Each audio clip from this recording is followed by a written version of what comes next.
Have you heard about the chess cheating scandal, but you don't know who or what's involved?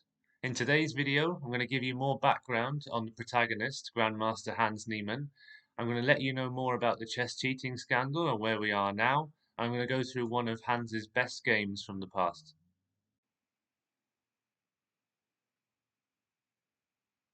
My name is Rob, and welcome back to Global Chess. If you're new here, please take a look around our channel and please leave us a like or a subscribe if there's anything you like.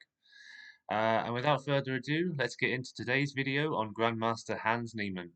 Hans Moki Niemann was born on June 20th, 2003, making him 19 years old. He is an American chess grandmaster and Twitch streamer. He began playing chess at 8 years old, and in March 2014 his rating was just under 2000 at the age of 10. He was awarded the Grandmaster title by FIDE on January 22nd, 2021, and as of October 2022 he is ranked 40th in the world with a peak rating of 26.99. At the August 2022 FTX Crypto Cup, Niemann won with the black pieces against reigning world champion Magnus Carlsen.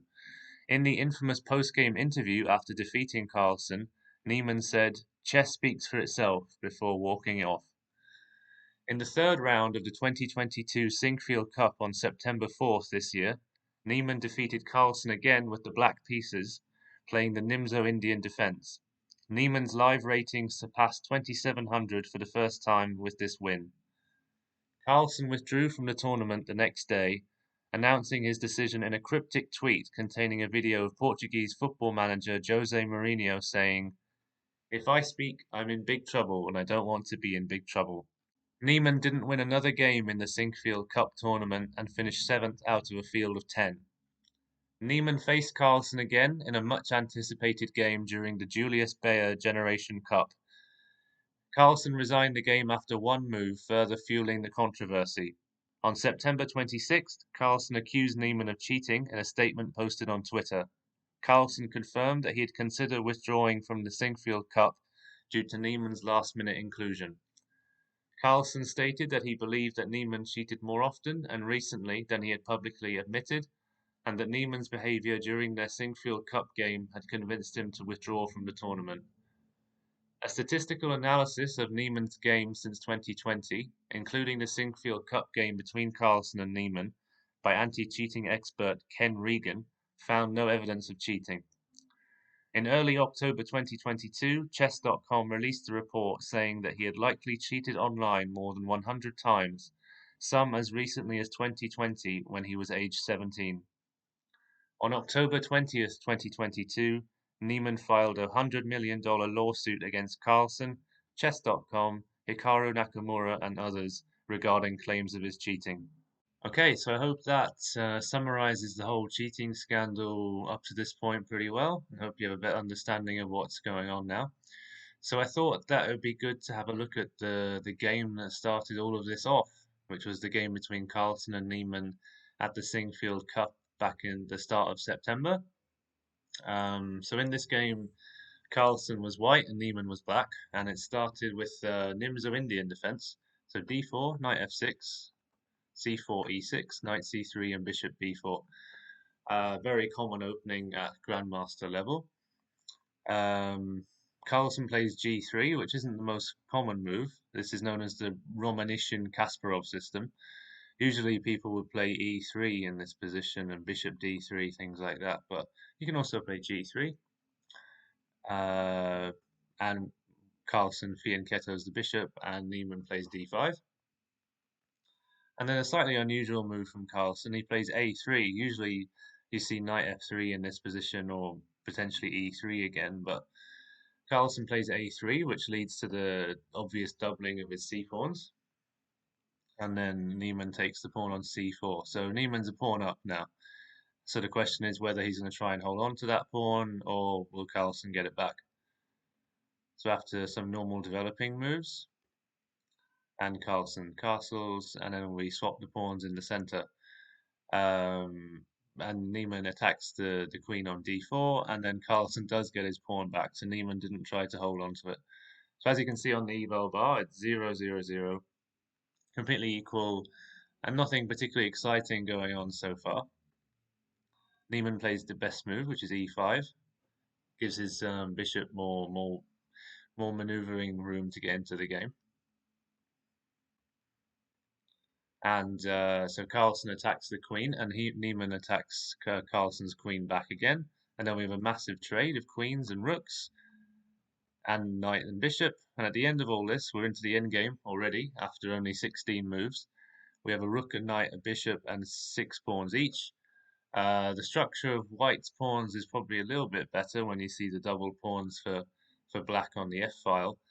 But as you can see, the eval is pretty equal, and it actually probably has a slight advantage for Niemann because the pawn on e2 is attacked for Carlsen, and the knight and the bishop for black are just a little bit more active, and the king can get into the game a bit faster as well.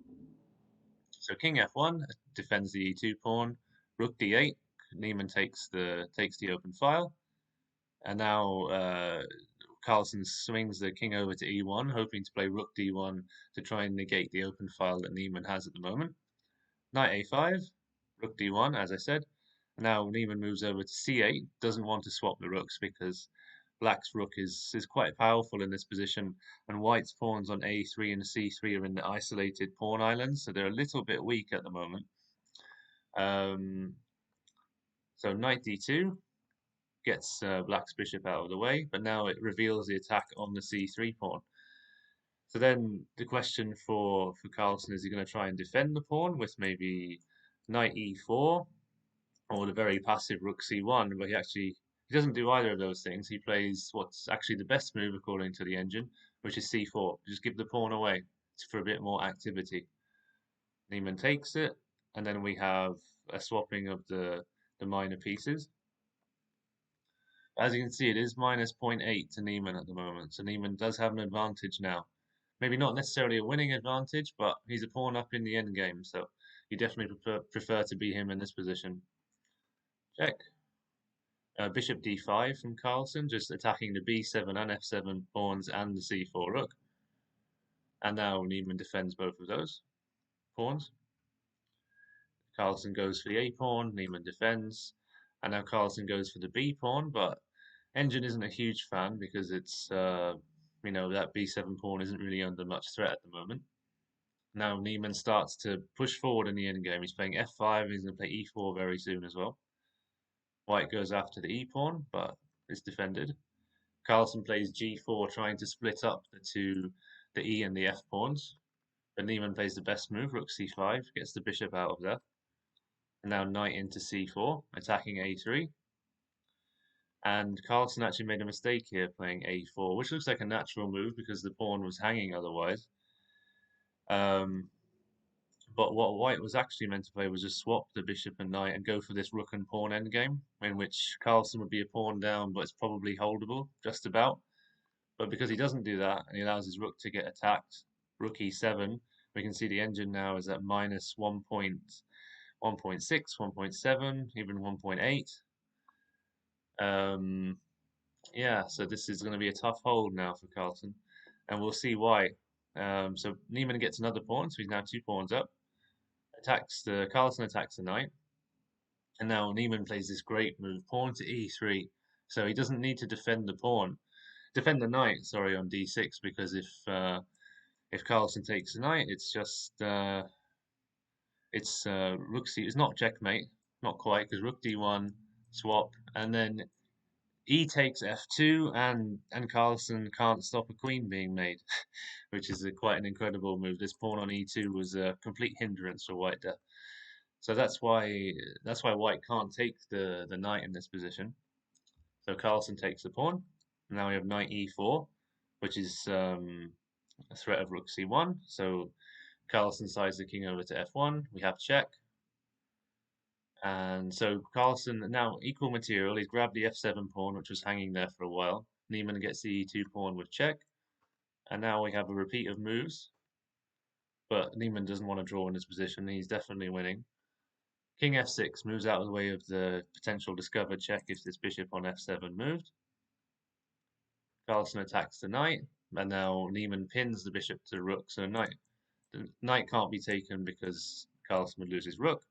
So Carlsen throws in a check, king g6, and still the knight can't be taken because Carlsen would lose his rook. So he moves the rook back to d7. But as you can see, this eval bar is growing bigger for black all the time. So now Niemann plays knight g5, which looks slightly strange because it looks as if after bishop f7, the rook on d2 is lost. But in fact, it's not, because Niemann can move the king to either f6 or f5 and then play knight f3, which actually happens in the game. King f5 and the rook is lost, but then knight f3, king g2, and then the rook on d2 is lost. And now we really are at the very end of the game. Knight and 4 versus bishop and 3. And yeah, it's potentially holdable, but it's minus 1.1 to Niemann, and it's probably going to be he should win in this position if he plays it right. So Carlsen plays the best move, a5. Niemann plays king e5, which is a very important move. Difficult move to find if you're not a master of some kind, but it just blocks the bishop from moving to d5 and grabbing this b7 pawn. So it's actually the only winning move for black in that position. King g3, knight f1. And Carlsen doesn't take the pawn on g4, which seemed like the best move. He just defends the pawn on e3 instead, but he loses the h2 pawn, and now he loses the e4 pawn. So now he's 3 pawns down. He's going to go for the bishop c8 and go for the b7 a6 pawns now, Carlsen, but it's too little, too late, because whilst he's doing that, Niemann's just going to push everything on the king side and get his knight into the best position. The knight goes over to c6, going to grab the a5 pawn, which can't be defended. So now Carlsen's only got a bishop, so he can't win, and he's probably not going to get a draw either, because these 2 pawns are just going to keep pushing, which is what happens. Carlsen plays bishop d5, and yeah, he resigns because there's nothing that can be done. These pawns are going to keep pushing. The knight will come into the f3 and block the bishop off, and yeah, it's game over. I hope you enjoyed today's video, learning more about Hans Niemann and the chess cheating scandal, and my analysis of his game versus Magnus Carlsen, which started all of this scandal off in the first place. Please make sure to have a look around our other videos on the Global Chess channel. If you like them, then please do give us a like or a subscribe, and leave any comments below if you'd like anything other videos to be made. And yeah, thanks so much for watching, and I'll see you next time.